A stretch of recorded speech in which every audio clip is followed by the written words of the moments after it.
हो जान तो वध प्यारा ओ बुढ़े पिंडिया नसीर लगे।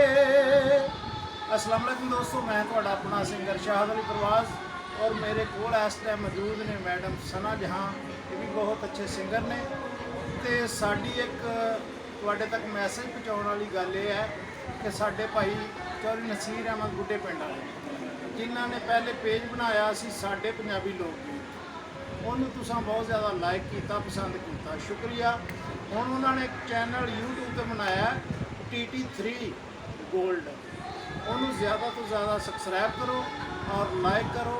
और चौधरी नसीर अहमद बुढ़े पिंड वाले वो बंदे ने जिहड़े कि सारे फनकारां नूं बहुत ज़्यादा प्रमोट करते हैं। अस्सलाम वालेकुम।